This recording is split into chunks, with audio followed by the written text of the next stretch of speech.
Ladies and gentlemen, boys and girls and my dear nibbis and nibbas, welcome to Filmy Focus. నేను మీ ప్రియమైన దర్శన్. నాతో పాటు ఎవరున్నారంటే, సాధారణంగా మనకి థ్రిల్లర్ ఫిల్మ్స్ అంటే చాలా ఇష్టం. దానిలోకి ఇలా కోర్ట్ రూమ్ డ్రామాస్ అంటే మాత్రం everyone's cup of tea అని చెప్పొచ్చు. అంత ఇష్టం అనమాట. ఒక ఇంటెన్స్ వాగ్వాదం జరిగితే ఇద్దరు లాయర్స్ మధ్య, అది చూడడానికి మనం సీట్ ఎడ్జ్లో కూర్చుంటాం. నిజంగా సీట్ ఎడ్జ్ థ్రిల్లర్స్ అంటే ఖచ్చితంగా కోర్ట్ రూమ్ డ్రామాస్ కూడా ఒకటనమాట. ఇప్పుడు ప్రెసెంట్ ఒకటి రాబోతుంది, ఉద్వేగం అని, ద ఫస్ట్ కేస్ ఆఫ్ ఉద్వేగం అనమాట. నాతో పాటు అందులోంచి మన పోలీస్ ఆఫీసర్ ఒక ఆయన ఉన్నారు, అండ్ దాని కెప్టెన్ ఆఫ్ ద షిప్ కూడా ఉన్నారు. మాట్లాడేద్దాం. హాయ్ మహిపాల్ రెడ్డి గారు. Hi sir. సార్, చాలా రోజులైంది. అంటే మీరు ఎక్కువ ప్రమోషన్స్కి ఎక్కువ రారు. పొలిటికల్లో చూసాం, మా ఎలక్షన్స్లో కూడా చూసాం. బట్ ఇలా ప్రమోషన్స్లోకి అయితే మేము రేర్, అసలు ఇప్పుడు కూడా చూడలేదు. నేను చాలా రేర్గా చూసాను. జనరల్గా ఇష్టం ఉండదు, ఇష్టం అనే కాదు, రాను. జనరల్గా వెరీ రేర్. అంటే ఎప్పుడు రానివాడిని ఎందుకు వచ్చాను అనేది ఒక క్వశ్చన్ మీద. ఉద్వేగం ఏమన్నా మీలో ఉద్వేగం పెంచిందా? ఇప్పుడు నేను 40 సంవత్సరాలు కంప్లీట్ అయింది సినిమా ఇండస్ట్రీకి వచ్చి. ఓకే, నాది ఎప్పుడు కూడా ఆమె ప్రొడ్యూసర్ మనిషిని. నేను ప్రొడ్యూసర్ కష్టసుఖమే నాది. అట్లాగే డైరెక్టర్ మనిషిని. ఆ డైరెక్టర్ ఎట్లా చెప్తే అట్లా చేస్తా. నా గురువు గారు, నా దైవం నందమూరి తారక రామారావు గారు ఒక సినిమాలో చేసినప్పుడు చెప్పారు, బ్రదర్, చిన్నపిల్లలు కూడా ఈ మధ్యన మనకన్నా చిన్నవాళ్ళు, మన దగ్గర పనిచేసిన అసిస్టెంట్స్గా పనిచేసిన వాళ్ళు కూడా డైరెక్టర్లు అవుతున్నారు. ఒకటి నువ్వు చూస్తే నాకు చాలా నచ్చావు అని చెప్పి నన్ను బాగా మెచ్చుకున్న నా పెర్ఫార్మెన్స్. ఒక్కటి నీకు చెప్పాలని ఉందని చెప్పి. చెప్పండి సార్. ఏంటంటే, డైరెక్టర్తో ఎప్పుడు ఆర్గ్యుమెంట్ పెట్టుకోకు. Never in your life. వాడు చిన్నోడు కావచ్చు, పెద్దోడు కావచ్చు, తెలివైనోడు కావచ్చు, తెలివి తక్కువడు కావచ్చు, ఆర్గ్యుమెంట్ మాత్రం పెట్టుకోవచ్చు. నువ్వు సజెషన్ అయ్యి నీకున్న ఎక్స్పీరియన్స్ మీద. వాళ్ళు తీసుకుంటే వాళ్ళ అదృష్టవంతులు. ఆ సజెషన్ బాగాలేదనుకో, డైరెక్టర్కి ఎలా చెప్తే అలా చేసి మనం అక్కడి నుంచి వెళ్ళిపోవటం తప్ప. అట్లా ఆయన ఆయన దగ్గర అసిస్టెంట్గా జాయిన్ అయ్యి డైరెక్టర్ అయిన వాళ్ళ దగ్గర కూడా ఆయన అదే పాలసీ మెయింటైన్ చేశాడు. అది నేను ఇప్పటికీ ఫాలో అవుతున్నాను. Okay, that's the main reason. Next,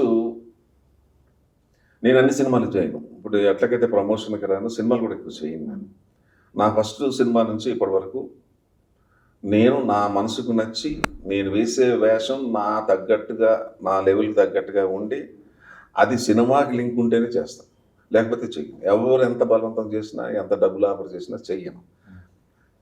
చిన్న వేషం పెద్ద వేషం అనేది లేదు. చిన్నది కూడా చేస్తాను. గెస్ట్ వేషాలు చెయ్యను. ఓకే, గెస్ట్ వేషాలు కూడా చేసిన సందర్భాలు ఉన్నాయి. ఎప్పుడంటే ఆ సినిమాకి ఆయుపుట్టి అయ్యి ఉండాలా నేను. 1 రోజు 2 రోజులు.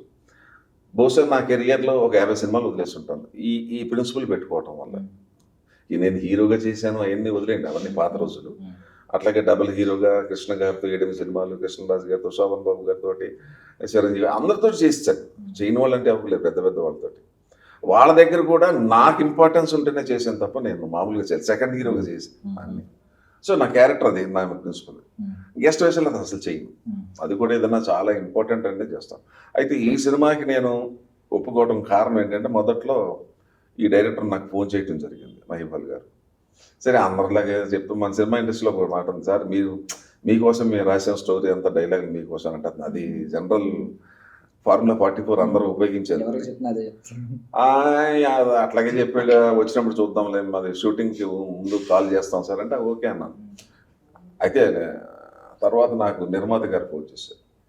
ఆ నిర్మాత ఫోన్ చేసినప్పుడు, ఏం చేస్తానండి సార్, గెస్ట్ వేషాలు చేయను కదా అంటే, లేదండి మహిపాల్ ఇట్లనే అనుకున్నాడు అయినా, మీరు లేకపోతే అదే మిమ్మల్ని దృష్టిలో పెట్టుకునే పాపం ఆయన చేశాడు అంటే. ఎందుకు ఆయన మాటలో నిజాయితీ కనపడింది. ఆ మాటలో అసలు మీ ప్రొడ్యూసర్ శంకర్ కూడా నాకు తెలియదు. సరే, ఆ మాటలో తెలిసిపోతుంది మనకున్న ఎక్స్పీరియన్స్లో వీళ్ళు నిజం మాట్లాడుతున్నారు. సో వీళ్ళు చాలా నిజంగా ఉన్నారు. నెక్స్ట్ నేను ఒప్పుకోవటం జరిగింది. ఎందుకంటే చిన్న నిర్మాతని పెద్ద నిర్మాతని ఒకే రకంగా ఆర్టిస్ట్ అనేవాడు నేర్చుకోవాల్సింది ఏంటంటే, పెద్ద నిర్మాతను ఎంత గౌరవిస్తున్నామో చిన్న నిర్మాతను కూడా అదే గౌరవం. దాంట్లో వ్యత్యాసాలు రాకూడదు. అలా మనం చూసిన రోజున మనం we are not real artist. Okay, ఇది మెయిన్ ప్రిన్సిపల్ నాకు. రెండోది, పెద్ద సినిమాకి ఒక రేటు, చిన్న సినిమాలకి నేను జనరల్గా నేను బయట గురించి మాట్లాడను, నా గురించి చెప్తున్నాను. నేను ఎప్పుడు చిన్న నిర్మాతలకి చాలా తక్కువ చేస్తాను. ఎందుకంటే చిన్న నిర్మాత బతికాలి. చిన్న నిర్మాత బతికుంటేనే సినిమా ఇండస్ట్రీకి 3 పూలు 6 కాయలుగా ఉంటుంది. ఒక చెట్టు పచ్చగా ఉంటేనే కదా మన అందరం దాని కిందకి నీడ కోసం వెళ్ళేది. సో నా దృష్టిలో ఏంటంటే నిర్మాత అనేవాడు చిన్నోడు కావచ్చు, కొత్తోడు కావచ్చు, పాతోడు కావచ్చు, పెద్ద ఆయన కావచ్చు, ఎవరన్నా కానీ ఆల్ ఆర్ ఈక్వల్. అన్నం పెట్టే నిర్మాత, ఈ ఇండస్ట్రీని పోషించే నిర్మాత, వాళ్ళకి ఆ గౌరవం ఇవ్వాలి. Next director is the captain of the ship.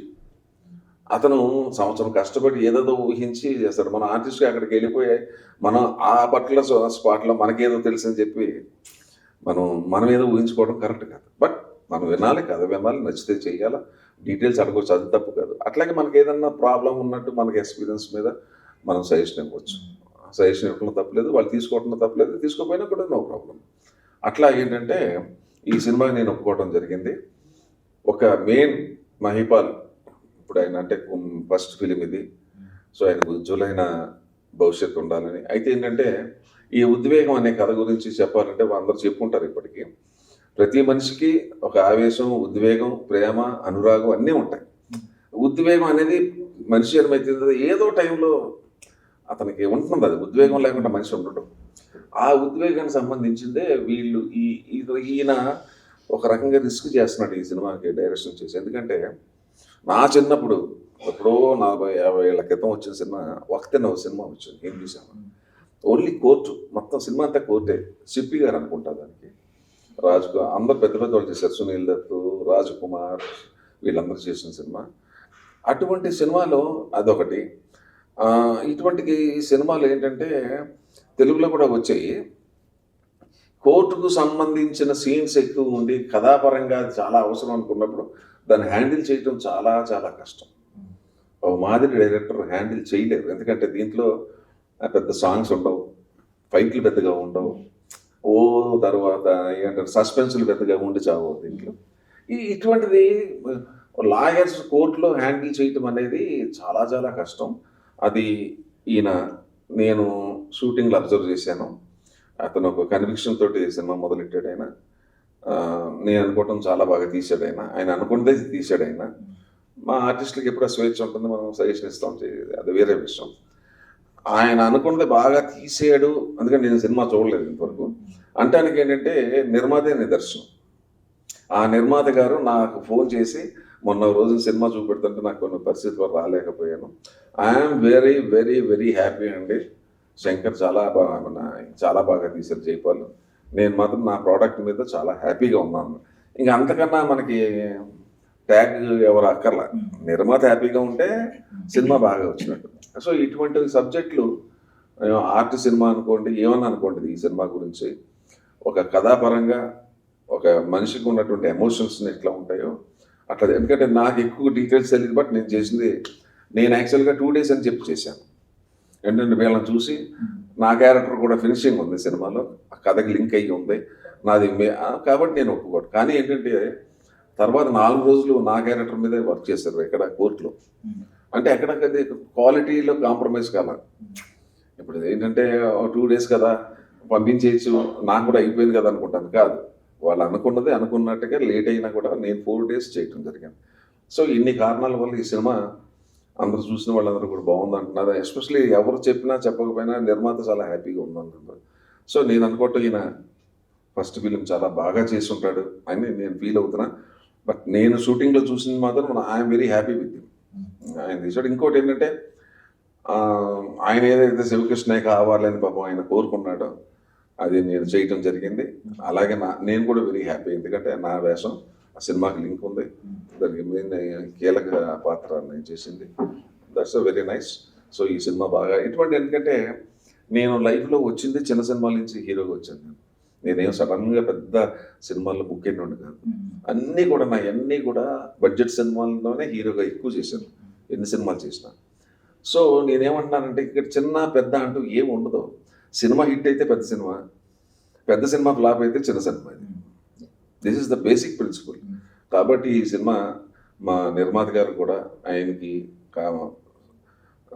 ఇండస్ట్రీలో నిలదొక్కుని మరిన్ని సినిమాలు తీయాలని ఇటువంటి మంచి ఐడియా. ఎందుకంటే ఇప్పుడు నేను తీసిన మొదట్లో 3 సినిమాలు కూడా ఆర్ట్ సినిమాలే తీసాను. మేము 4 సినిమాలు కూడా సూపర్ డూపర్ హిట్లు, అన్నీ 100 days అన్నీ. ఉదాహరణకి సెల్సియంలో, మరో మలుపు, ఈ చరిత్ర, ఇది కాదు ముగింపు. కమర్షియల్ సినిమాలు, కమర్షియల్ అంటే కమర్షియల్ వాల్యూస్ ఉంటాయి తప్ప ఫైట్లు సాంగ్లు అనేవి ఉండేవి కాదు. సో నేను ఈ లైన్లోంచి నేను హీరోగా వచ్చినాడు కాబట్టి నాకు ఎక్కువ అనుభవం ఉంది కాబట్టి చెప్తున్నా. ఈ సినిమా కూడా అదే కోవకు చెంది బాగా ఆడారు. అందులో నటులు ఇద్దరు కూడా చాలా బాగా వాళ్ళిద్దరు పోటాపోటీగా నడిచారు. శ్రీకాంత్ అయ్యంగారు అని ప్లస్ త్రిగుణ్ కూడా. త్రిగుణ్తో ఎప్పుడో 7 సంవత్సరాల క్రితం చేశాను.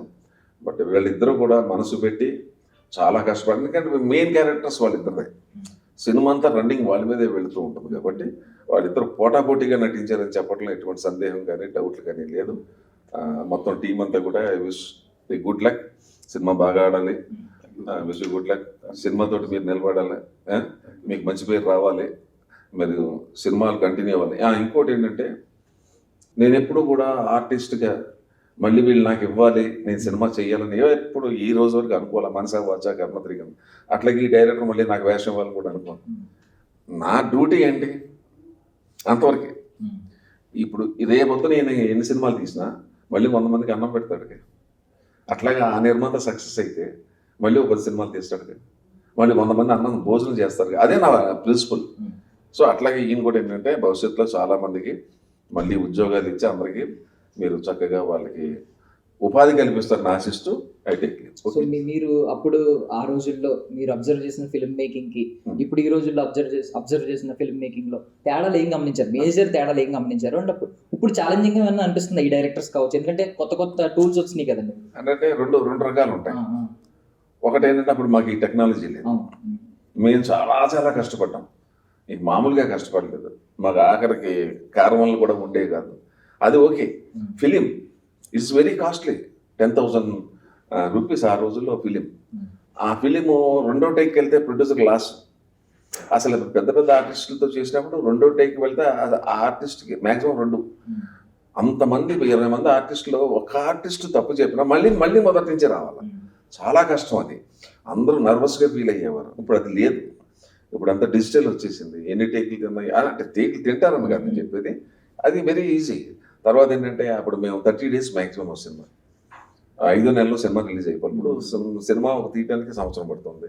టెక్నాలజీ పెరిగింది, ఫెసిలిటీస్ పెరిగినాయి, అర్థం అట్లా మ్యాక్సిమం పెరిగింది. దట్ ఈస్ అ మేజర్ ఇది. కానీ టేకింగ్ వచ్చేటప్పటికి డైరెక్టరు, అప్పుడు డైరెక్టర్ కూడా బడ్జెట్ని బట్టి టేకింగ్ చేసేవాడు. 30-50 లక్షలు తీయాలా, ఫిలిం దగ్గర నుండి అన్నీ కూడా కాస్ట్యూమ్స్ దగ్గర నుండి విదిన్ ది బడ్జెట్ చేయాలి. ఇప్పుడు బడ్జెట్ అనేది లేదు. ఇప్పుడు హై క్వాలిటీ, అంత మన పోటీతనం ఎక్కువైపోయిందా, ఆ సినిమా ఈ సినిమా ఏమైపోయిందంటే నెంబర్ ఆఫ్ డేస్ పెరుగుతున్నాయి షూటింగ్. ఓకే, ఆ డైరెక్టర్ కూడా ఏంటంటే షార్ట్స్ అప్పుడు ఒక్కొక్కసారి ఒక్కొక్క సీను 2 షాట్లలో తీసేసేవారు. ఇప్పుడు అట్లా లేదు. Number of shots, number of angles, ఒకే డైలాగ్ని 5 సార్లు డిఫరెంట్ యాంగిల్స్, ఈ టెక్నిక్ వచ్చింది. So these are the 2 major changes I have seen in my 45 years of life. అంటే మీరు అప్పుడు యాక్ట్ చేసినప్పుడు నాకు ఫిల్మ్ స్కూల్స్ ఇలాంటివి ఏం లేవు. ఇదర్ నాటక రంగం నుంచి వచ్చిన వాళ్ళు ఉన్నారు, లేదంటే ప్యూర్ ప్యాషన్ తో వచ్చిన వాళ్ళు ఉన్నారు. ఇప్పుడు టెక్నిక్స్ అందరికీ తెలుసు. ఓన్లీ ప్యాషన్ అండి. నేనేమో నాటకాల నుంచి వచ్చాను. ప్యాషన్, ఐదర్ ప్యాషన్ మీద వచ్చిన వాళ్ళు 80% అంత నాటకాల నుంచి వచ్చిన వాళ్ళు. నాటకాల నుంచి వచ్చిన వాళ్ళే 10-20% మాలాంటి వాళ్ళు ప్యాషన్ మీద వచ్చిన వాళ్ళు. అంటే ఇప్పుడు వాళ్ళేమో అందరికి టెక్నిక్స్, మెథడ్ యాక్టింగ్ తెలుస్తున్నాయి. ఇప్పుడు టీవీ సోషల్ మీడియా వచ్చిన తర్వాత ఆ పిల్లలు పాడుతా తీయగల రామోజీరావు గారికి చేతులెత్తి దండం పెట్టాలా. ఎంతమంది గాయకులు పిల్లలు వచ్చారంటే అసలు అదంతా ఆయన పుణ్యం అయింది. ఓకే, మా రోజుల్లో ఇలా లేదు. ఓకే, అట్లాగే డ్యాన్స్ ప్రోగ్రామ్స్, ఎనీ ప్రోగ్రామ్స్, అట్లాగే అన్ని ప్రోగ్రామ్స్. అంటే ఒకటి ఆ జనరేషన్ వేరు, ఈ జనరేషన్ వేరు, స్పీడ్ యోగం. పిల్లలు కూడా ఆటోమేటిక్గా జెనెటికల్గా మార్పు వచ్చింది. చిన్నప్పటి నుంచి టీవీలు చూసి ఇంట్లోనే డ్యాన్స్ చేసేస్తున్నారు వాళ్ళు. మేము డ్యాన్స్ చేయాలంటే డ్యాన్స్ మాస్టర్ దగ్గర ట్రైనింగ్ అయ్యి, ఫైట్ చేయాలంటే ఫైట్ మాస్టర్ దగ్గరికి వెళ్ళి ట్రైనింగ్, అప్పుడు హీరోలు అయ్యాం. ఇప్పుడు ఏం లేవు. జెనెటికల్గా బై బర్త్ వాళ్ళు టీవీలు చూసి అవి చూసి వాళ్ళకి 20 సంవత్సరాలు వచ్చేటప్పటికి అతనే మ్యాక్సిమం ఇంట్లో చేసేసుకుంటున్నాడు అన్ని. సో ఆ రకంగా వాళ్ళకి ఈజీ అయిపోయింది. మాకు నథింగ్. సో మీరు మీ కళ్ళెదురుకుండా వచ్చిన హీరోలు ఇద్దరు ఎవరు? ఇప్పుడు ప్రభాస్ గారు కావచ్చు, ఎన్టీఆర్ గారు కావచ్చు, ఇద్దరు ప్యాన్ వరల్డ్ వెళ్ళిపోయారు. మీరు వాళ్ళ నాన్నగారితో పనిచేశారు, మళ్ళీ వాళ్ళ తాతగారితో పనిచేశారు, ఈ జనరేషన్ తో తాతగారితో పనిచేశాను. తర్వాత నాన్నగారితో, జూనియర్ నాన్నగారితో చేశాను. నాకు బెస్ట్ ఫ్రెండ్ అయినా. అట్లాగే ఇంకా ఈశ్వర్ అయితే చెప్పక్కర్లేదు, ఫస్ట్ ఫిలిం నేనే చేశాను. అది అట్లా ఉంటాయి. But I feel very proud and happy. ఎందుకంటే చాలా మంది ఏంటంటే సినిమా ఆర్టిస్టులు పిల్లలు కాబట్టి సక్సెస్ అయ్యారు. ట్రాష్ నమ్మను నేను. ఇప్పుడు మన పిల్లలు సినిమా ఇండస్ట్రీకి వచ్చినప్పుడు మనం అనేది ఒక బోనస్ ఏంటి అంటే లైన్లో నిలబడి టికెట్ కొనకుండా రిజర్వ్ టికెట్ తీసుకుని లోపలికి వెళ్ళినట్టుగా వాటికి ఎంట్రీ ఉంటుందన్నమాట వాస్తవం. ఆ తర్వాత సక్సెస్ లేకపోతే ఎంతమంది మా సినిమా వాళ్ళ పిల్లలు ఫెయిల్ అయ్యారు. అదే కృషి ఉండాలా, కృషికి తగ్గ అదృష్టం ఉండాలి. ఆ రెండు ఉన్నప్పుడే టాలెంట్ ఉండాలి. కృషి ఒక హార్డ్ వర్కింగ్ కదా, టాలెంట్ ఉండాలి, అదృష్టం కూడా ఉండాలి. ఇవాళ జూనియర్ ఆర్టిస్టు మరి అంత బ్యూటిఫుల్ వండర్ఫుల్ పెర్ఫార్మెన్స్. ఇక ప్రభాస్ గురించి ఆల్ ఇండియా అయిపోయింది. అట్లా మనం వాళ్ళని చూసి మనం హ్యాపీగా ఫీల్ అవ్వాలా. ఎందుకంటే they are all are now it is born artist. ఇప్పుడు ఆ ఎన్టీఆర్ గారి గురించి మాట్లాడుకుంటే చాలా మంది ఏమంటారంటే తాతగారి తర్వాత ఆయన లాంటి యాక్టింగ్ స్కిల్స్ ఉన్నవి పూర్తిగా జూనియర్ ఎన్టీఆర్ గారే అంటూ ఉంటారు. దాంట్లో డౌట్ సరైన వారసుడు అంటుంటారు. మీరు ఏమంటారు? డౌట్ లేదు అంటున్నాను కదా, డౌటే లేదు అసలు. ఆయన కూడా సింగిల్ టేక్ ఏదన్నా కూడా హై మెమరీ పవర్ తనకు కూడా అంతే కదా. నేను ఎంతవరకు చేయలేదు ఆ బాబుతోటి, నేను ఎంతవరకు జూనియర్ ఇంత చేయలేదు కదా. బట్ నేను ఆర్టిస్ట్గా నాకు తెలిసిపోతూ ఉంటాయి కదా ఎవరు ఏంటనేది, ఎట్లా చేస్తున్నారు అనేది మాకు రెగ్యులర్ ఇన్ఫర్మేషన్ ఉంటుంది. జస్ట్ ఒక ఈ వార్ గురించి ఒకటి అడుగుతానండి. ఆ రోజుల్లో నాకు ఎన్టీఆర్ గారి ఫ్యాన్స్, ఏఎన్ఆర్ గారి ఫ్యాన్స్, కృష్ణ గారి ఫ్యాన్స్, కృష్ణరాజు గారి ఫ్యాన్స్ సరదాగా ఒక వార్ అనేది అంటే బయట సరదాగా కొట్టుకునేవారు, నా హీరో గొప్ప, నా హీరో గొప్ప అని. ఇప్పుడు సోషల్ మీడియా వచ్చాక చిన్నపిల్లల నుంచి అందరూ ఇంక కొట్టుకుంటూ ఉన్నారు. మీరు ఏమన్నా అబ్జర్వ్ చేశారా ఈ జనరేషన్లో మార్పులు? అంటే దౌర్భాగ్యం ఏంటంటే మేము బాగానే ఉంటాం. అసలు మా జనరేషన్లో కూడా ఆర్టిస్టులు ఇంత కలివిడిగా లేరు, ఎంత సరదాగా లేరు. ఇవాళ ఇప్పుడు ఉన్న హీరోస్ అందరూ కూడా దే ఆర్ వెరీ ఫ్రెండ్లీ. ఎరా అనుకునే అన్నంత క్లోజ్ ఫ్రెండ్షిప్ ఉంది ఇప్పుడు అందరికీ. ఉన్న ప్రజెంట్ లీడింగ్ హీరోస్ అందరికీ వాళ్ళకేమీ లేదు. ఈ బయట ఏంటంటే ఫ్యాన్స్కి వచ్చేటప్పటికి వాళ్ళు మా హీరో గొప్ప, మా హీరో గొప్ప అని. దీంట్లో ఎవరు గొప్ప ఎవరు తక్కువ ఏం ఉండదు, దీంట్లో ఆల్ ఆర్ వన్. కాకపోతే వాళ్ళు కొద్దిగా ఉంటుంది, అది మొదటి నుంచి మేము ఉన్నప్పటి నుంచి కూడా ఉండేది. బట్ ఇప్పుడు మీరు అన్నది నాకు ఏమన్నా కొద్ది పెరిగి ఉండొచ్చు, బట్ అది అడ్వైజబుల్ కాదు, అది ఇట్స్ నాట్ గుడ్. వాళ్ళు బాగుండి వాళ్ళు చక్కగా భోజనాలు చేసి ఒకళ్ళొకళ్ళు పలకరించుకుని సరదాగా ఉంటుంటే వీళ్ళకి ఏం వచ్చింది ప్రాబ్లం? అది తప్పు కదా. అది ఈవెన్ ఫ్యామిలీలో వాళ్ళ గురించే కొట్టుకుంటూనే ఉన్నారు. తప్పు, అది మంచిది కాదు, ఎవరు కూడా హర్షించరు. It's not advisable. Any human being it's not advisable. Political మళ్ళీ ఏమన్నా చెప్తా అంటే ఏమవ్వకుండా చెప్పాను, ఏమవ్వకుండా. పొలిటికల్ అంటే నేను సినిమా సౌత్ ఇండియాకి నేను ఫస్ట్ హీరో బీజేపీలో 1990. అంటే ఇప్పుడు 33 ఏళ్ళు అయింది. నేనే చాలా సీనియర్ మోస్ట్ ఇండియాలో, నాట్ ఎక్కడ కాదు, ఇండియాలో నేను చాలా సీనియర్. ఓకే, నాది ఏంటంటే నమ్మిన సిద్ధాంతం, పని ఉన్నప్పుడు త్రికరణ శుద్ధిగా పనిచేయటం, ఆశించను. ఫస్ట్ థింగ్ ఏంటంటే ఆశించను. నేను వాజ్పేయి గారి ఫ్యాన్ని. ఈ దేశం ఎప్పుడన్నా నిజాయితీగా ఉండాలి, కరప్షన్ పెరిగిపోయింది. నేను అందుకే అప్పుడప్పుడు చెప్తూ ఉంటాను, India has gone to dogs only because of this corrupted politicians. చదువు లేని వాళ్ళు రాజకీయాల్లోకి రావటం, వాళ్ళు పెద్దోళ్ళు అయిపోవటం. ఓకే, ఆ పొలిటీషియన్స్ అంటే ఒక్కసారి ఎమ్మెల్యే ఎంపీ అయిపోయిన తర్వాత 3 తరాలు సంపాదించుకోవటం, ఆ దరిద్రం పోవాలి. ఆ దరిద్రం పోవాలంటే ఒక నిజాయితీ పరుడు రావాలి. నిజాయితీ పరుడు రావాలంటే యథా రాజా తథా ప్రజ. ఇవాళ వాజ్పేయి గారు వచ్చినప్పుడు మార్పు వచ్చిందా? ఇవాళ మోడీ వచ్చినప్పుడు మార్పు వచ్చిందా? అక్కడ యోగి ఆదిత్యనాథ్ వచ్చి మార్పు వచ్చిందా? అక్కడ రవి పట్నాయక్ వచ్చినప్పుడు మార్పు వచ్చిందా ఒరిస్సాలో? నేను రవి పట్నాయక్ ఏం బీజేపీ కాదు, బట్ ఐఎమ్ టెలింగ్ యూ, ఇవాళ ఆంధ్రప్రదేశ్లో చంద్రబాబు నాయుడు గారు ఆయన విజన్ అంతకుముందు 5 సంవత్సరాల పరిపాలన ఎలాగ ఉంది, ఈయన వచ్చిన తర్వాత పరిపాలన ఎలాగ ఉంది, మనం కంపేర్ చేసుకోవాలి.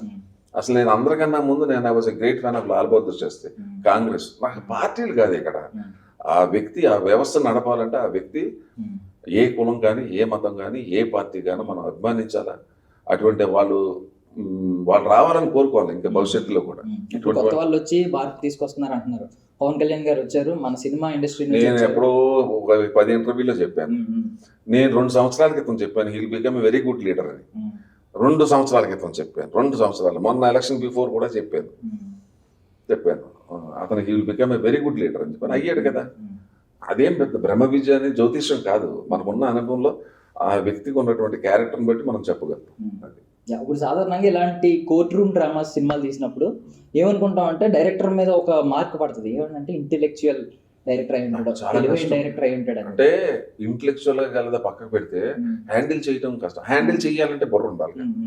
అదే మళ్ళీ అక్కడికే వస్తున్నాను. మళ్ళీ హ్యాండిల్ చేయడానికి ఇది ఉండాలి కదా, చాలా కష్టం. అంటే ఒక స్టోరీ అనేది ఏంటంటే ఒక సీన్ తర్వాత మదరు ఫాదరు దాని లింక్ సీన్లు, ఎమోషన్స్, ఫైట్లు, సాంగ్లకి వెళ్ళిపోతుంది. ఇది అట్లాగా ఒక మర్డర్ జరిగినప్పుడు తర్వాత ఇంకోటి ఏంటంటే ఇది మర్డర్ని లేకపోతే ఒక ప్రాబ్లమ్ని ఛేదించడం కాదు. ఇక్కడ ఈ సినిమాలో ఉన్న గొప్పతనం ఏంటంటే ఒక మనిషికి ఉన్న ఎమోషన్స్ని ప్రతి మనిషి ఫీల్ అవుతుంటాడు.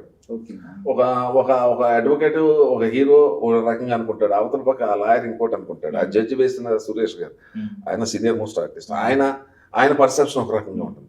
నేను ఒక ఎస్పీ పోలీస్ ఆఫీసర్గా నా పర్సెప్షన్, మేము అందరం కూడా మంచి జరగాలని, బట్ డిఫరెంట్ యాంగిల్స్. నేను లా అండ్ ఆర్డర్, నేను సెక్షన్స్ గురించి నేను దాని ప్రకారంగా వెళ్తాను.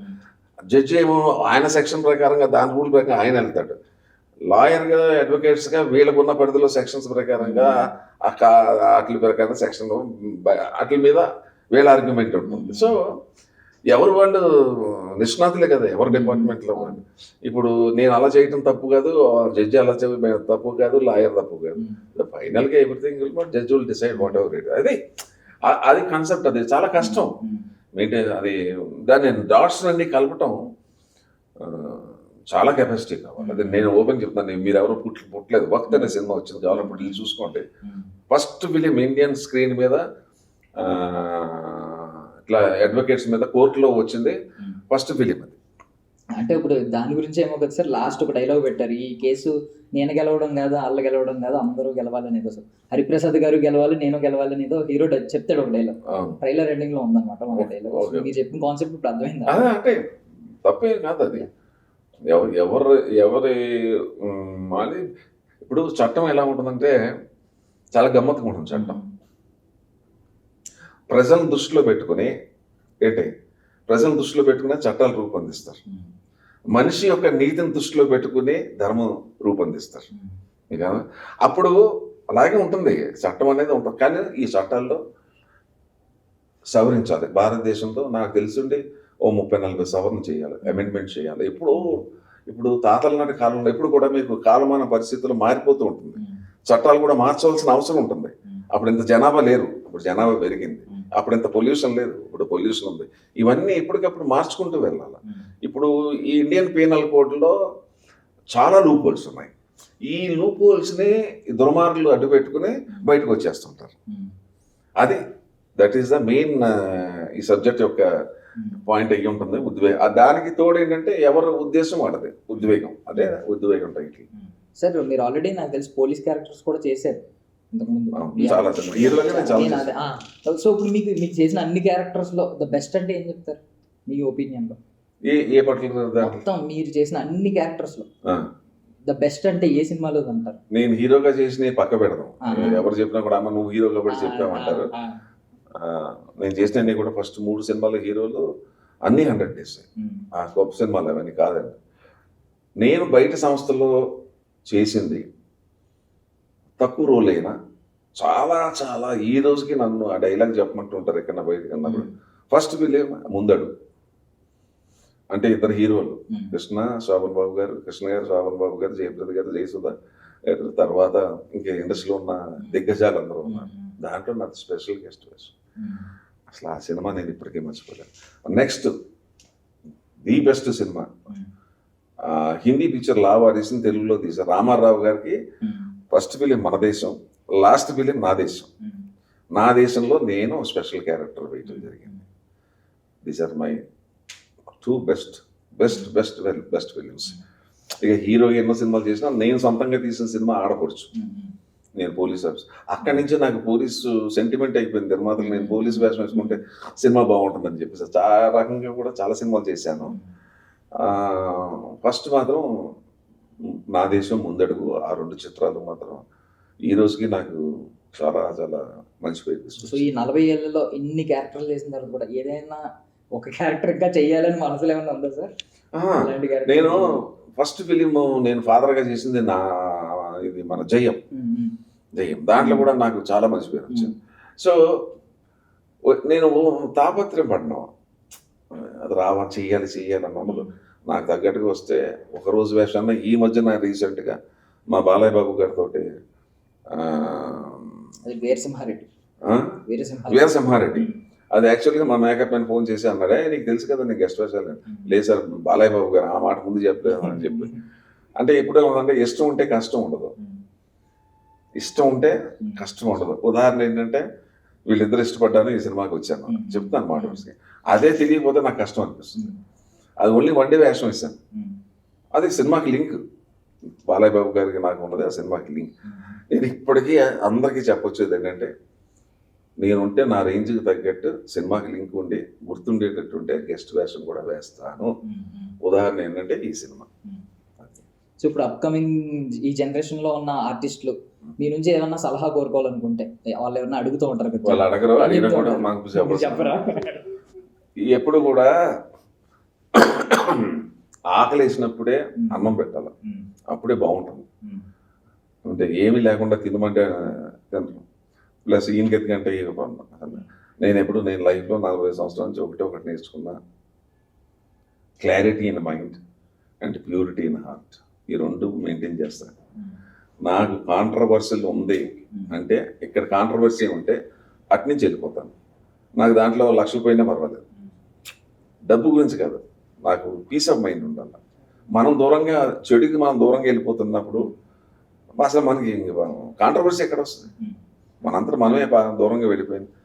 అనవసరం వాళ్ళని విమర్శించడం కూడా చాలా తప్పదు. సో ప్రొడ్యూసర్స్ గురించి చాలా గొప్పగా చెప్పారు సార్. నేను ఎప్పుడు ప్రొడ్యూసర్ ఎంత పెద్దవాడైనా చిన్నవాడైనా ప్రొడ్యూసర్ లేకపోతే సినిమా లేదనే విషయం చెప్పారు.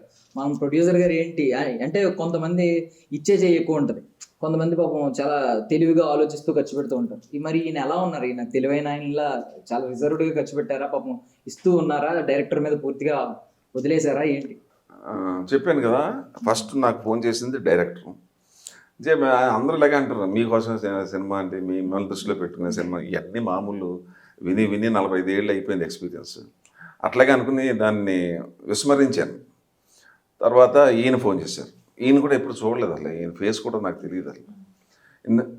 నాకేంటంటే మనకున్న ఎక్స్పీరియన్స్లో అది తెలివితేటలు కాదు, ఎక్స్పీరియన్స్. తర్వాత జ్యోతిషం అంతకన్నా కాదు.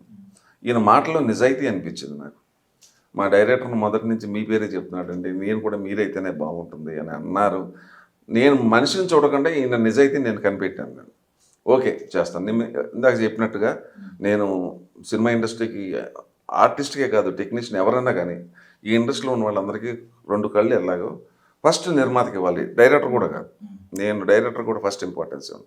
అన్నం పెట్టేది, ఈ ఇండస్ట్రీ నడిచేది, మనం వేసుకునే బట్టల దగ్గర నుంచి మన షోకులు మన కార్లన్నీ కూడా ఒక నిర్మాత పెట్టిన డబ్బులతోటే మనం ఉంటుంది. సో ఆయన్ని treat him like a God. This is my basic philosophy. Next director. నేను చెప్పాను కదా ఎన్టీ రామారావు ఉదాహరణ.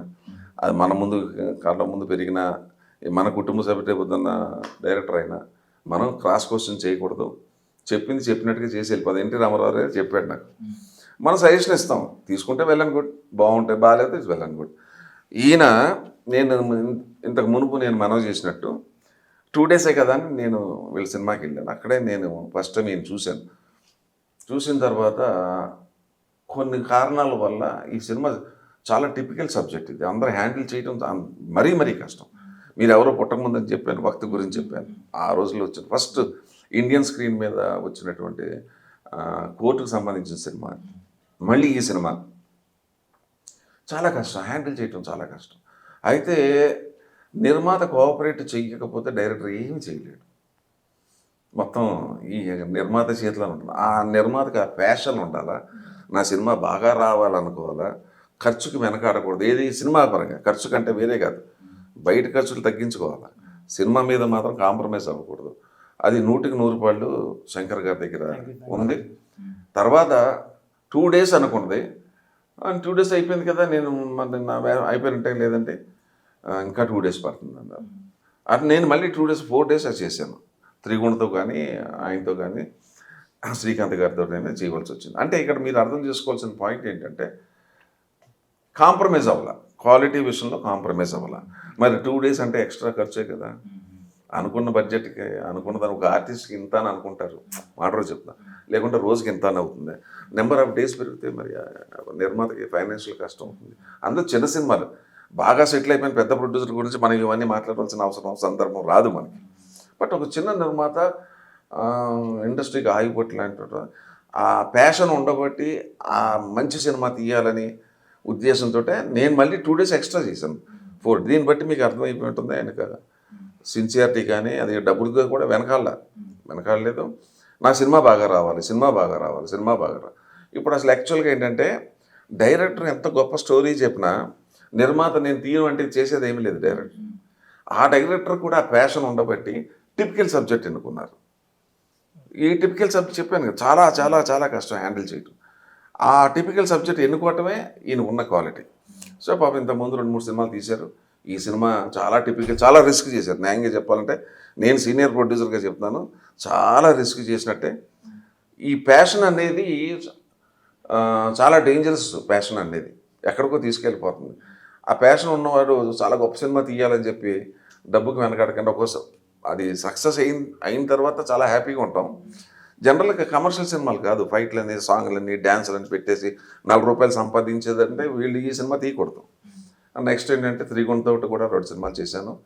వాళ్ళు ఇప్పుడు త్రిగుణ దగ్గర కూడా మంచి క్వాలిటీ చూశాను. ఏంటంటే సినిమాలు చేసేయాలి, టైం వచ్చినప్పుడే మనం చేసేయాలనే తాపత్రం లేదు. కొద్దిగా నాకు అవకాశం చెందినట్టు నాలుగే ఎక్కువ సినిమాలు చేయడం. ఓకే, అది ప్యాషన్ మీద వచ్చిన వాళ్ళకి అది ఉంటుంది, బాగా ఉంటుంది అది. నెక్స్ట్ ఆయన శ్రీకాంత్, ఆయన కూడా చాలా బాగా. వాళ్ళది యాక్చువల్ చెప్పాలంటే మేమంతా సపోర్టింగ్. మా గురువు గారు కూడా పరిచూరు గోపాలకృష్ణ గారు కూడా, ఆయన కూడా జనరల్గా ఎక్కువ చేయడు, బట్ ఆయన కూడా నచ్చి, ఆయన గొప్ప రైటర్ కదా మా గురువు గారు.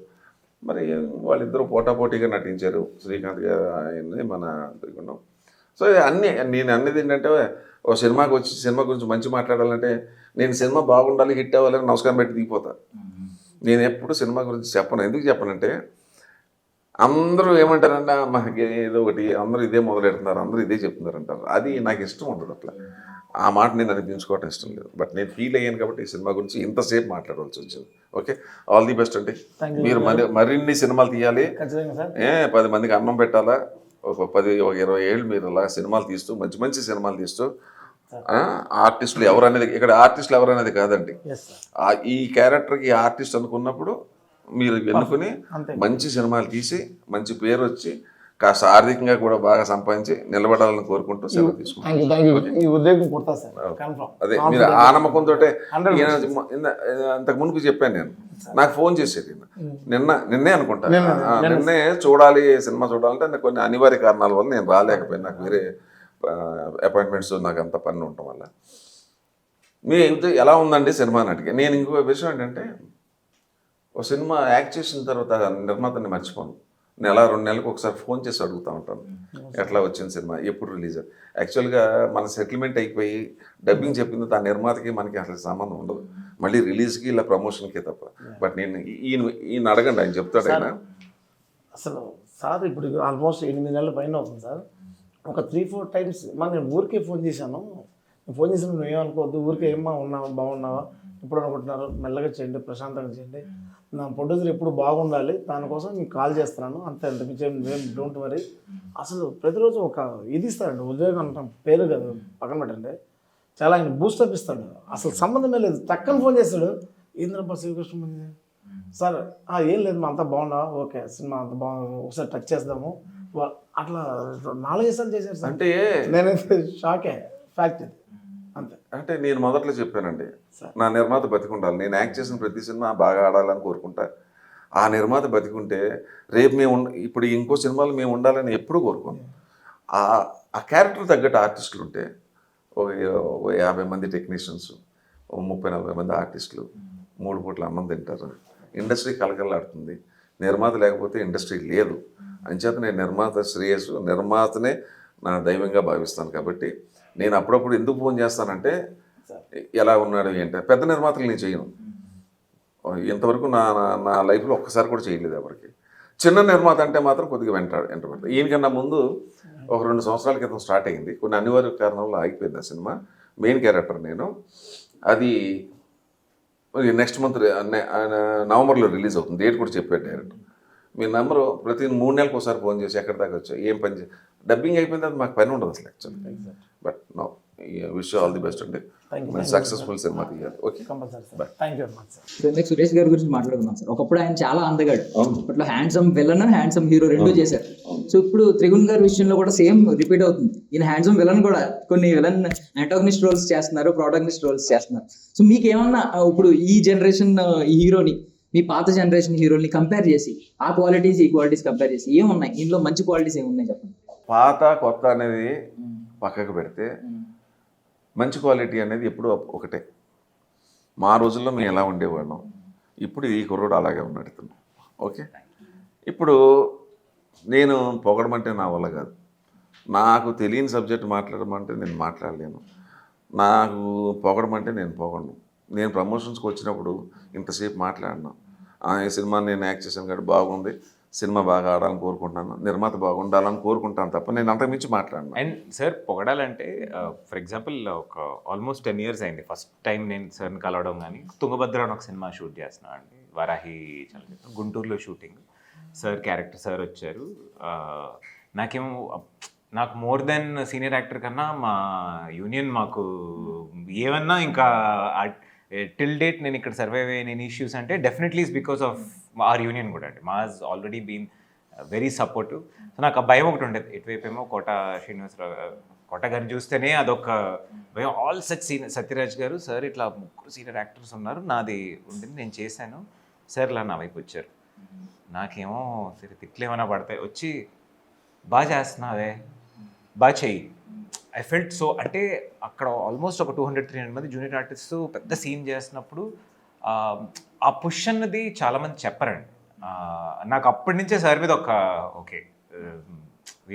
అండ్ ఈ సినిమా షూట్ చేసినప్పుడు కూడా సార్ని నేను ఇంట్రోగేట్ చేసినట్టు ఒక సీన్ ఉంటుంది. ఆయన ఈ place the commissioner character play చేస్తారు.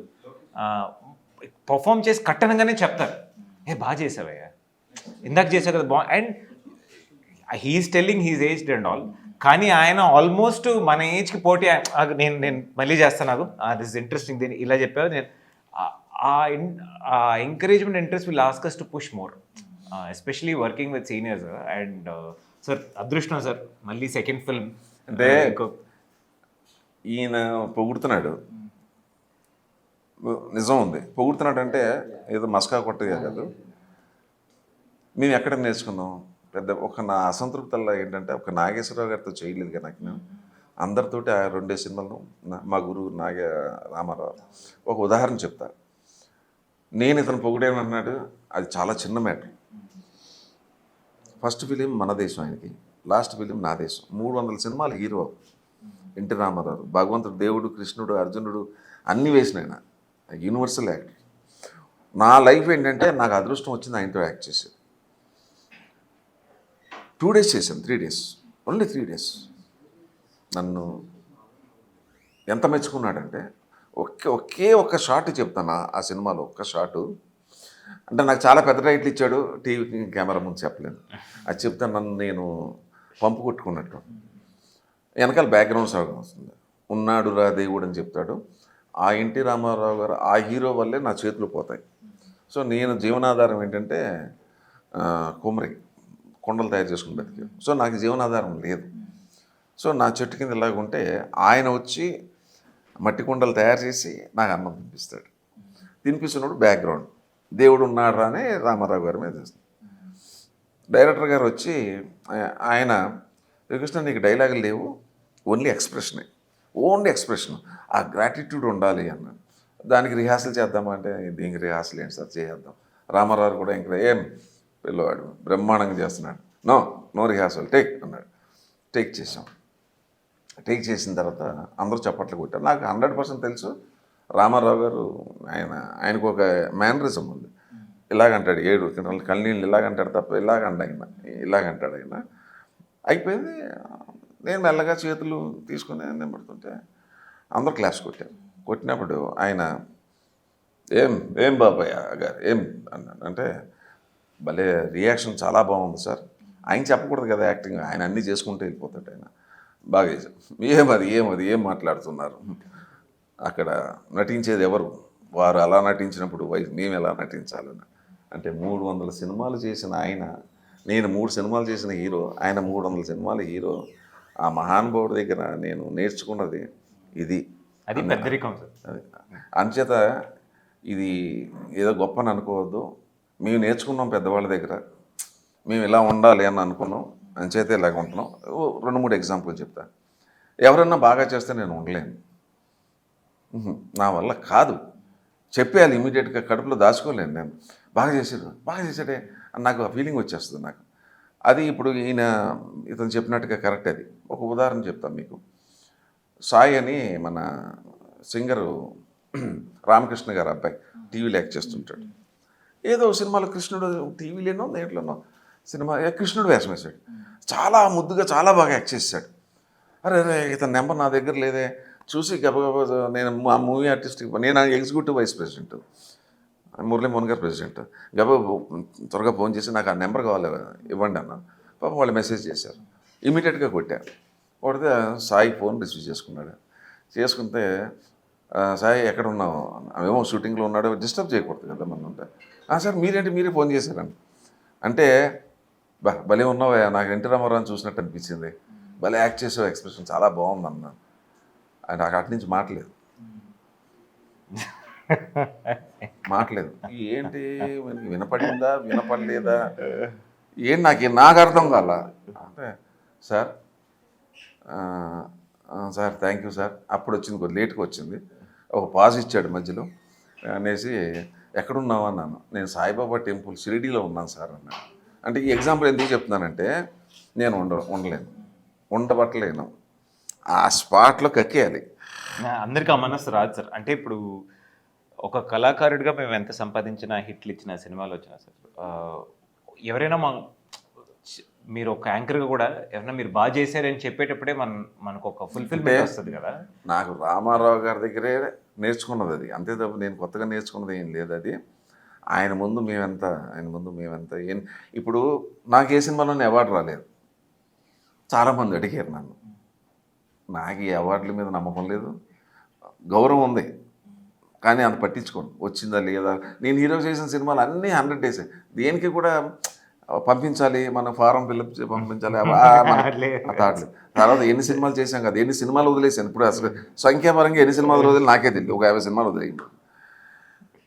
నాకు యూనివర్సల్ యాక్టర్, నాకు ఎన్టీ రామారావునే నాకు ఆ టైటిల్ ఇచ్చినప్పుడు ఏంటి ఆస్కార్ అవార్డు, నాకు ఆయన దగ్గర మెప్పు పొందడం. ఇంకోటి తెలుసా, ఇంకా చాలా ఉన్నాయి ఇన్సిడెంట్, చెప్పకూడదు, చెప్తే గర్వం అనుకుంటారు. ఎన్టీ రామారావు ముందు డైలాగ్ చెప్పడం కూడా పెద్ద పెద్ద సీనియర్లకు వణికిపోతారు. నాకు మూడు సినిమాలు అయింది, నాలుగో సినిమా ఇది ముందడుగు కానీ తర్వాత అనుకుంటా. నా పెర్ఫార్మెన్స్ చూసి ఒకనొక సందర్భంలో ఆయన ఓన్లీ 3 ఒక పూట ఇచ్చేవాడు. తెలుగుదేశం పార్టీ పెట్టేయటం, క్యాంపెయిన్కి వెళ్ళిపోవాలి, ఆయన టైం లేదు. దేవి వరప్రసాద్ గారి నిర్మాత, బాబాయ్ గారి డైరెక్టర్, ఆయన ముందు డైలాగ్ కూడా సరిగ్గా మనం ఎందుకంటే ఫిలిం ప్రాబ్లం ఎందులో ఎన్టీ రామారావు చూస్తేనే ముందు ఒళ్ళంతా చెమట పట్టేస్తుంది కదా. ఆయన 3rd డే ఏమన్నాడు తెలుసా, వారికి రిహార్సల్ అయింది, ఏం బ్రదర్ రిహార్సల్ అవసరమా, రండి మనం చేసేద్దాం అన్నాడు. రిహార్సల్ లేకుండా చేశాం. ఇది ఏంటంటే అవతల వాళ్ళు ఇచ్చే ఎంకరేజ్మెంట్. వాళ్ళు మనం భయపెట్టారనుకోండి, మనం అసలే ఆయన ఆ విగ్రహం చూస్తే మనకి ప్యాంటు తడిసిపోతుంది. ఆయన ఇచ్చిన ఎంకరేజ్మెంట్ అంతే. నాకు అదే అవార్డు. అట్లాగే ఏంటంటే అక్కడ నేర్చుకుంటే నేను ఇక్కడ జీవితంలో అవలంబిస్తున్నాను. ఎవరన్నా బాగా చేస్తే ఉండబట్టలేను, నేను ఎంకరేజ్ చేయడానికి ట్రై చేస్తాను. మా సినిమాలో కూడా లాంగ్ షార్ట్స్ అండి. ఇప్పుడు శ్రీకాంత్ అయ్యంగార్ గారు మాట్లాడతారు, సార్ మాట్లాడతారు, నేను మాట్లాడతాను. లాంగ్ షార్ట్స్ కదా. యూజువల్లీ చాలా మంది ఆర్టిస్ట్ ఏంటంటే నాది అవాయిడ్ చేయండి, మాది చేసేంత వరకు సార్ అక్కడ ఉంటారు. He will be there, he'll be standing, he will rehearse with ఆయన అంత ఎంజాయ్ చేస్తారు. పక్కవాడు యాక్ట్ చేసి బాగా చేసేది ఆయన ఆ రిహర్సల్ అంత ఎంజాయ్ చేస్తారు. శ్రీకాంత్ గారు పిలిచి చెప్పినప్పుడు పక్కకు వచ్చి శ్రీకాంత్ అయ్యంగార్ గారు చెప్పారు, ఏంటి ఆయన అసలు మనకి సినిమా తీసి అది రిలీజ్ అయ్యి థియేటర్లో చూసి ఒక రివ్యూ వచ్చేంత వరకు మనం యూజువల్లీ వెయిట్ చేయాలి. ఇన్స్టెంట్ గ్రాటిఫికేషన్ ఇస్తున్నారు ఆయన. ఇది భలే ఉంది, ఇందాకడికనే ఇది చాలా బాగుంది, ఇది చెయ్యి, అసలు బాగా చేస్తున్నారు Srikanth. And so that was definitely a big. నేను ఆయన చెప్పాను కదా, ఫస్ట్లో చెప్పాను, నేను లేనప్పుడు చెప్పాను, పోటాపోటీగా నటించారని చెప్పి. వాళ్ళిద్దరూ మేము సపోర్టింగ్. ఇంకోటి ఏంటంటే మా సురేష్, ఆయన అసలు ఇంతమంది జడ్జి వేషాలు వేశారు కదా, ఈ మధ్య కాలంలో చెప్తాను, పాత రోజుల్లో మా టైంలో ఒకద్దు. ఆయన హీరోగా చేశాడు, అందగాడు, మంచి ఎర్రగా ఉంటాడు. నేను ఫస్ట్ డే ఆయన చాలా సంవత్సరాలు అయిపోయింది చూసి గుర్తుపట్టల, బాగా లేట్గా గుర్తుపెట్టాను. నేను నెక్స్ట్ నేను ఎవరో జడ్జి బాబా అని ఎంటర్ అయ్యాడు. అబ్బా, జడ్జిలు కూడా ఇంత అందంగా ఉంటారా, ఇంత అందగాడా, ఇంత హైట్ ఉంది. మరి హైదరాబాద్లో ఇన్ని సినిమాలు తీస్తున్నారు, ఎప్పుడు ఈ ఆర్టిస్ట్ కనపడేంటి, భలే ఉన్నాడే, ఎక్కడ పట్టారో ఏంటో. తర్వాత మెల్లగా అడ్రస్ అడుగుతాం, ఎప్పుడన్నా ఉపయోగపడతాడు అనుకున్నా. మా సురేష్ అని తెలియదు నాకు. మా సినిమాలో 3 కుర్రాళ్ళు ఉన్నారు సార్. ఒకటి సారు, ఇంకోటి సురేష్ గారు. ఇందరికన్నా పెద్ద కుర్రాడు యంగెస్ట్ ఎవరంటే పొర్చూరి గారు, యంగెస్ట్ అండ్ తుడుకు ఎక్కువ. అంటే మా గురుగారు నేను లేనప్పుడు యాక్ట్ చేశాను, అంటే ఆయన ఉన్నప్పుడు నేను మా గురుగారు చెప్పాను కదా ఇందాక, మా గురుగారు.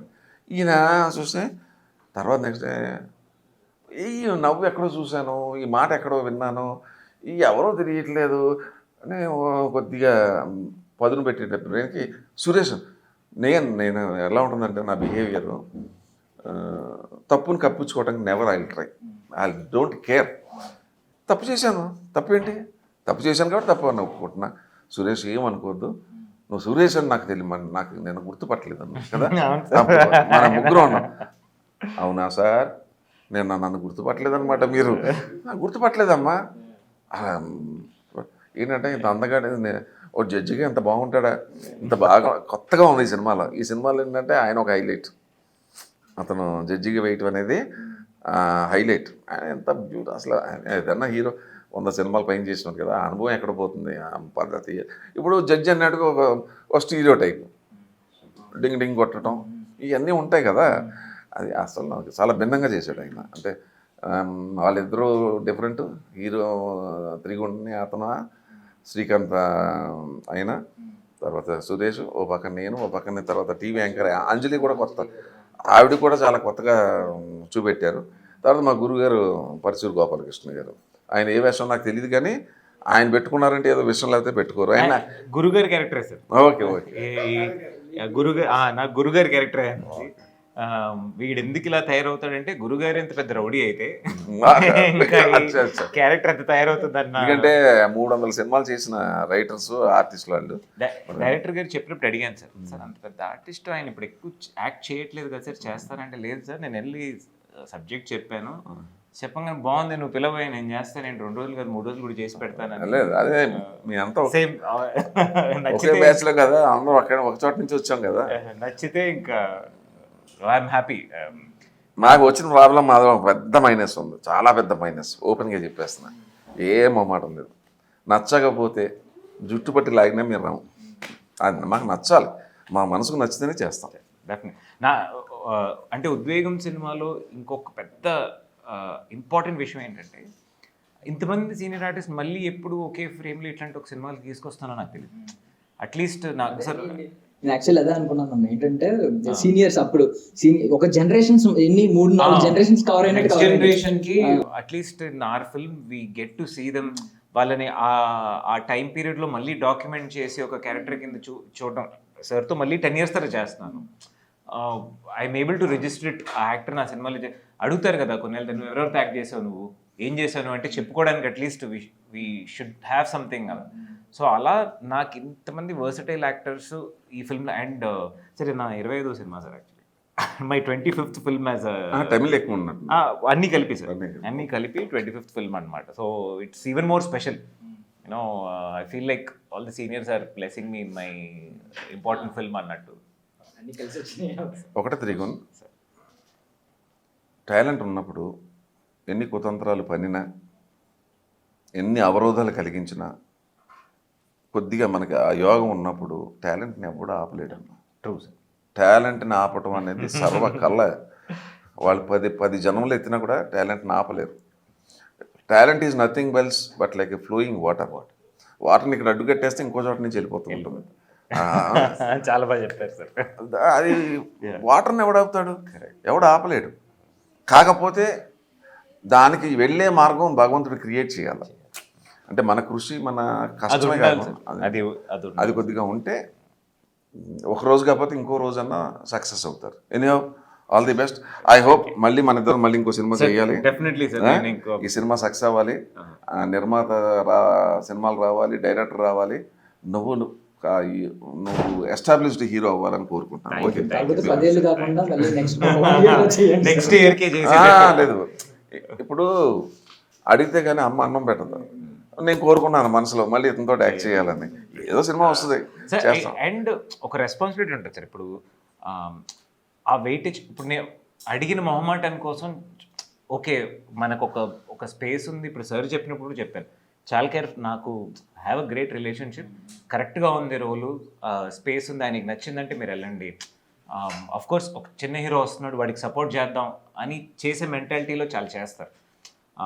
బట్ మనకు ఒక రెస్పాన్సిబిలిటీ ఉంటుంది కదా sir. When we give a senior actor దాంట్లో ఒక స్పేస్ ఉండాలి, దే షుడ్ ఎంజాయ్ ఇట్, వాళ్ళు చేయడానికి ఒక స్పేస్ ఉండాలి.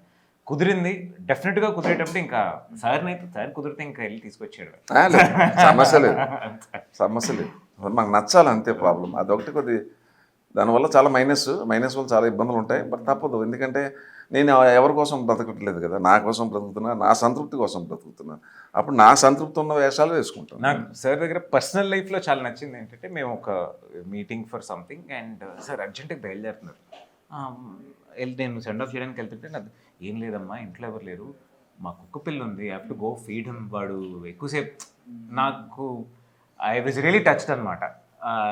There are so many thing అని అనుకుంటే ఇంకొకరు నువ్వు పెట్టి, బట్ నేను వెళ్ళాలి, have to go feed the dog. నేను అంటే జీవం కదా, పర్సనల్లీ కూడా no that kind of compassion కూడా సేమ్ లాస్ట్ ఇంటర్వ్యూలో చెప్పారు, మా డాగ్ నా ఓనర్ అని చెప్పి.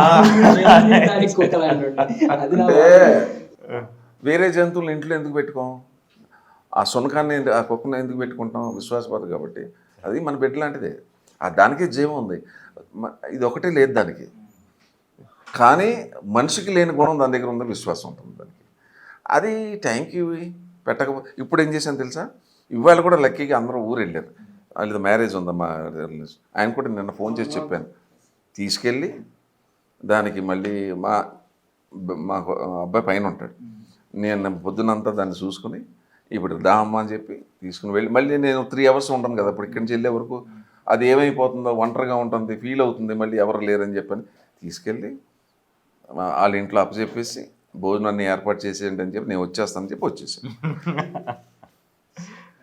Thank you so much sir, మరి వాల్యుబుల్ టైం మాకే ఇచ్చారు. Thank you sir. అందరికీ నమస్కారం.